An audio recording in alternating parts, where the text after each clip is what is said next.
Good evening, and thank you if you are joining us live, but also welcome if you are listening back. My name's Zoe Thompson, and I'm from Phoenix Life and Wellbeing Coaching. You are watching another Fire 5 at Phoenix. So this is a live episode every week. I'm joined by a different guest each week. This month, our topic is managing our emotions. So Jade is here tonight. She has brought with her 5 questions on that topic. Now, I've not seen her questions, so any answers that you hear me giving this evening and any conversation that you hear us talking about is all brought in on the fact that Jade has brought those questions in. So Jade is from her own company called Whip It. Jade, do you want to introduce yourself? Yeah, so I'm Jade from Whip It. It's a business that myself and my business partner Hassan launched in the middle of a pandemic. So we're still fairly new. We started creating the business back in March, April, and we launched it officially in July. So yeah, it's still in our baby business years, but yeah, it's going well. It's a mobile car valeting company, and it's based in around the Bristol area. So yeah, that's us. It's incredible. I mean, to go from changing your job unexpectedly and then to start a business in the middle of a pandemic is incredible. So done amazingly well. So for people who are watching, we will put the details in for Whip It. So if you are in and around the Bristol area and your car needs a good valet, good clean, then Jade and her team will be more than happy to help out. So Jade, you got five questions for me this evening.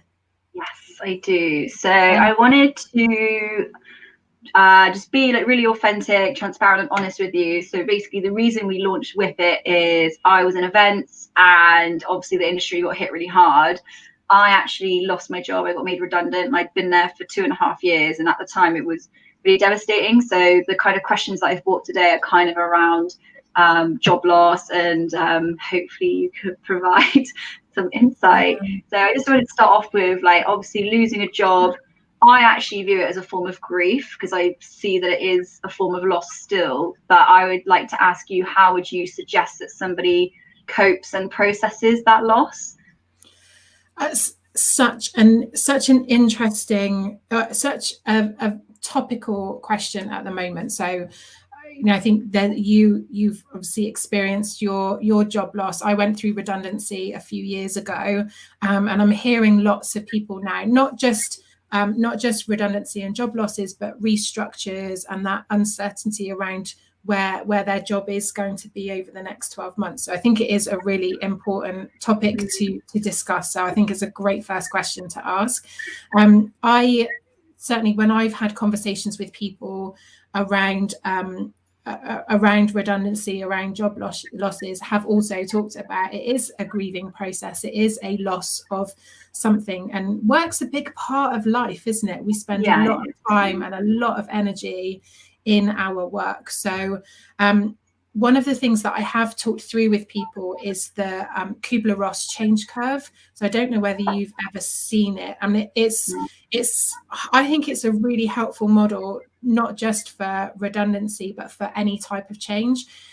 She put it together in the 50s, and it was originally around bereavement and around the grieving process. And basically, there's 3 stages. There's the stage that you're in at the very beginning and around, that initial response to the news of what that change is. Then you've got a period of transition in the middle, and then you've got the acceptance of, and that word that we're hearing a lot at the moment, the new normal of moving into that acceptance of this is what it is. And I think a lot of people, that initial stage when we hear and we're trying to find and work out what it means for us is probably the most difficult time. But then you get into that stage of acceptance and you try and work out what does it mean and where are the opportunities. And I think there's a great saying, isn't there, that whenever there's a problem, there's an opportunity. And I think for many people where they have come out of an industry or they've come out of a particular job, whether it's through redundancy or another change that has influenced that, quite often it's an opportunity to take that step back and think, okay, what is it I do want? So I need to look for something else. What is it I want to look for? Where do I want to invest my time and my energy? So I think the change curve can be really helpful to understand what's happening and where you are in that process. But I think for me, I think what I did, and it sounds like what you've done as well, and I think what's really important for people to do is to check in with what is important to them, what are their values, what is it they want from work, where do they feel most fulfilled, where do they want to direct their energy, what's important to them. So I think it's really hard, isn't it? Because naturally everybody says, try and think of the positives, look for the opportunities, and it doesn't feel like that when you first get the news. And I think that's the challenge. But I think there is an opportunity even before you start looking. What do you want to start looking for? So where do you want your next steps to be? And it sounds like that's something that you did you've completely changed the industry that you're in. Total U-turn. I think that what you're saying as well, like really, just really resonates. Is like, so it kind of leads on to my question within a question. Is that like, how do you control that initial panic? Because I remember when I lost my job, my first thought was, it was just that pure panic. And it's like, I think that would be common in a lot of people. So it's like, how can you manage that panic and then turn that panic into a positive? Because I think now where I am, I can see it as a positive change. But at the time, I was very much in do or die. Like I was in survival mode. So yeah, how do you process that panic? How do you manage that panic to kind of get to the good bit? I think for a lot of people, panic is made up of some very legitimate things to worry about, some very legitimate things that they need to give their attention, but also lots of emotions ride into that as well. So I think it's very hard when it's caught up in our head, isn't it? It's that it all becomes that. And the facial expression you did was like that, and it is like that, isn't it? It's like, oh, what am I doing? And it's really, really hard to kind of feel like you're in control of it. So one of the things that I quite often encourage people to do is to write it down. Write down what is it that is behind the panic. So you've got panic is the emotion, but what is that telling you? So what does the panic tell you? What is it that sits underneath that? And to write all of that down, and then to start looking at, okay, if I had to separate these out, what is a legitimate worry that I need to give my attention to? What is it that I'm worrying about that probably doesn't need to be worried about or is not in my control? And what's the feelings? What are the feelings that are caught up in that? And I think sometimes just putting it down on paper helps to separate those things out, and then you can prioritize worrying about what needs to be worried about or focus on what needs to be focused on. And then you can it's important to pay attention to the emotions that are wrapped up within it, but you can't do anything with those. So your attention needs to be, or your focus needs to be on what you do need to worry. And panic is that heightened state emotion, isn't it? It's having things to worry about, but with that in that heightened state. So if you can separate that out, that can quite often be really helpful for people. Yeah, I think that's really good advice. I think like with hindsight, it's like, but at the time it was a lot. And I think the advice that you just gave would have been really good for me a couple of months ago. So it's like, it's a funny one. So hopefully like people will find that helpful. I just wanted to as well is, again, in the first question, you kind of mentioned about like we spend so much time at work. And I think that's so true. So I just wondered about, I don't know, it's more like musings rather than a question, but like kind of like, so obviously you spend so much time at work, and obviously a lot of people, like their self-esteem and identity is kind of encompassed in their job, what they do, and it's a big part of who they are. You're kind of smiling at me. I feel like you know where I'm going. No, I don't know where you're going, but it resonates with me. So yeah. So it's kind of like, how do we separate the job loss just being I've lost a job from being I've lost a job and now I feel rubbish and everything is wrong, and you know, having that kind of identity crisis that then kind of takes something that is still a big deal, but I think ends up making it a bigger deal, because then you're kind of questioning, like, who am I, what am I doing, and all those kind of, I think there's a question in somewhere if you can dig that up.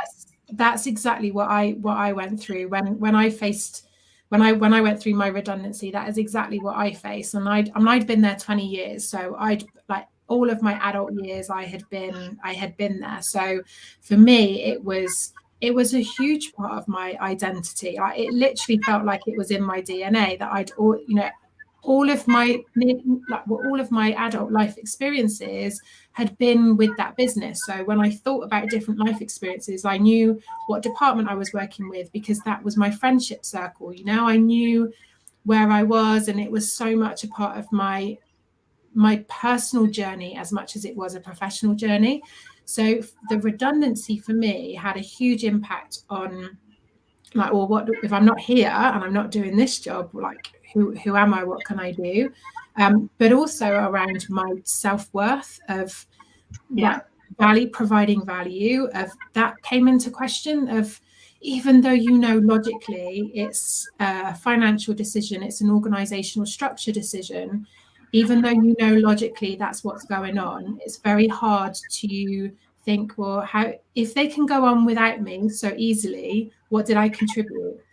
That's like literally what you just described was what they didn't get, the company I used to work for, they didn't get rid of everyone. So the fact that I ended up going, unfortunately, along with a lot of people, it was like, was I not good enough? Like, did I do something wrong? Did I fail? So yeah, I can really relate, and it's tough. It's that tough thing, isn't it? Of you feel like you're part of the cog in the big wheel, and so even though like, it's not that your ego is that high that you think the whole organization is going to fall apart because you're not there. That, but at the same point, and I don't know what it was like for you, but for me, I had to work my notice, and so I sat there while I was removed from meetings, I was removed from conversations, I was, my work was distributed out while I was still there. So I had to sit there and watch it happen, which was not pleasant at all. That sounds awful. And it was really difficult, because it was like, I'm still here, I can still contribute, I can still be a part of this throughout the notice period. That's not the decision that was made. And so then I just completely disengaged, because it was like, well, and that was my survival, the survival mode for me kicked in that, okay, if I'm going to get through this, then I need to put my energy and focus into something that feels more positive. And that was on the next step, rather than in trying to keep something going that was done. So I think it's really, work is a really big, it is part of our identity, because we spend, it's a hat that we wear, isn't it? It's a role that we play. And so I think as well, like in everyday conversations, it's like, oh, hi, like, common questions. How old are you? Like, who are you? Like, what do you do for a living? Like, where do you live? So I think that all kind of contributes to, like, that feeling that work has a very important place in your life, because it's something that everyone talks about, even in just day to day, like, oh, how was work? How's things going? So I think when that's taken away from you, that kind of makes those conversations really difficult as well, because then you're like, well, I've been let go, and it's like, oh, and I found that really difficult as well, like kind of the like, oh, sorry to hear that. People aren't quite sure how to respond, are they? They're not quite sure. Like, is it a good thing for you? Is it not a good, like, it's really hard. It's a difficult conversation to approach, isn't it? When people come back with that answer, and naturally we want to be positive, but that's not always what the person wants either. So it's, and that work is, and you'll know now that getting to run your own business, that you get to make it almost even more part of your identity and ethos and ethics and values, because it's your business. Whereas when you work for a big organization, you're working within the values of that business. So it's already been preset. that influences part of your identity as well, because it influences how you approach your work. So yeah, it's a big thing, but it's not at what's at core. And I think that's, again, that, you know, when I mentioned at the beginning of that opportunity of sitting down, what is important to me, what are my values, what do I want from a workplace, where do I feel most fulfilled, where can I contribute most, where do I want to add some significance and add value, and then approach it again. I think that's because really good. It's an addition to who we are. It's not at the core of who we are. Who you are, yeah. I think that's really important to remember. I definitely forgot about it. And like, I think as well, like if you love what you do, even though you are a cog, sometimes you can give a lot of energy to that. And then when that's taken away, it's where do you then direct that time and that energy? That's what I found really difficult as well. It's like all of a sudden I'd gone from working a million miles an hour, you know, to just nothing. And that was really hard too. To slow down. So yeah, and that's the really important part of work-life balance, isn't it? Of not putting all of your energy and all of your everything that you have to contribute into one place. So if you know, for somebody who, you know, if you are somebody who puts all of your eggs in that work basket, if that basket gets taken away, where do you go when you've got a whole lot of eggs and no basket to put them in? So you have to work out where you want to go with that. So I think my issue as well is that I've got ADHD, so I find that I'm a very 100-mile-an-hour person. So at the time, it was really difficult to go from to that to nothing. But then in a random turn of events, so before I joined Whippet, I ended up going back to my care roots, temporarily got a job in an independent living place, and then was literally there for a month when Hassa kind of called me with this idea. And I was like, okay, because like there was no point where I could just sit there and do nothing. I had to do something. And I think that's really difficult sometimes, because actually if I'd taken that month of like doing nothing, I would have ended up where I am now, but it probably would have been a lot stressful, because again, going back into care in a pandemic was absolutely terrifying. And that was really overwhelming as well, actually. So I'd just gone from a fast-paced environment in a different way to a really intense fast-paced environment to then and it was, I think if I'd had that month, but obviously it's like you just don't know what's around the corner. So at the time I was just pure panic, whereas I wish I had kind of done what you said, slowed down, actually had to think about what was it I want, rather than being panic driven and worrying about money and worrying about being a burden. That was my biggest worry, actually, was being a burden. I didn't want to be a responsibility, and I didn't want to have to rely on my partner to provide for me, which is really stupid because we've been together 6 years. He's definitely, you know, but I just couldn't do that. And even though everyone around me was just saying, slow down, it's okay, it's fine, I was like, no, like I just need to get another job. I need to go. And yeah, I think slowing down is so important, but I'm a massive hypocrite of that. I just but it's the actions that we take with the uncertainty, isn't it? Is doing something is better than doing nothing. And that's how we feel like we're responding, we're doing something, and that feels more positive than sitting back and not doing anything. But sometimes sitting back and looking at what the options are and looking at what's important is doing something. It's just an extra step before taking the step. That makes sense. Yeah, I think that leads on to my next question about like shame. I felt like a lot of shame, felt very shameful.